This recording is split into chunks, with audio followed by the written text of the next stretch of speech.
ফরিদপুরের মধুখালীতে ফুটবল খেলাকে কেন্দ্র করে সালিশ বৈঠকে দুই পক্ষের সংঘর্ষে অন্তত ৫ জন আহত হয়েছে। স্থানীয় সূত্রে জানা যায়, মিঠাইন বাজারে ফুটবল খেলাকে কেন্দ্র করে সৃষ্ট বিরোধ মীমাংসায় সালিশ বৈঠকের আয়োজন করা হয়। বৈঠকে কথা কাটাকাটির এক পর্যায়ে উভয় পক্ষের মধ্যে সংঘর্ষ হলে এতে অন্তত ৫ জন আহত হন। ভুক্তভোগী মধুখালী থানায় একটি লিখিত অভিযোগ দায়ের করেন। পরে পুলিশ ঘটনাস্থলে গিয়ে পরিস্থিতি নিয়ন্ত্রণে আনে। থানার ভারপ্রাপ্ত কর্মকর্তা জানান, বিষয়টি তদন্ত করে আইনগত ব্যবস্থা নেওয়া হবে।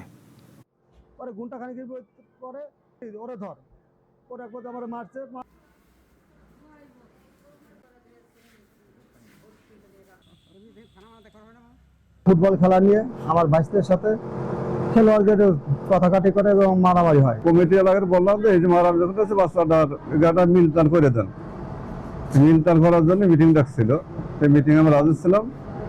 মানে মিটিং প্রায় শেষ হয়ে গেছিল, হঠাৎ তারা অন্যভাবে একটা গুঁড়ো নিয়ে মানে আপনার দলাদের ব্যাপার নিয়ে আমাকে আক্রমণ করে। সালিশ দরবারকে কেন্দ্র করেই এক পক্ষ আর এক পক্ষে এখানে মারপিট করে। এই সংক্রান্তে আমাদের কাছে আজকে আমরা একটা অভিযোগ পেয়েছি। তদন্ত সাপেক্ষে আইনগত ব্যবস্থা নেওয়া হবে।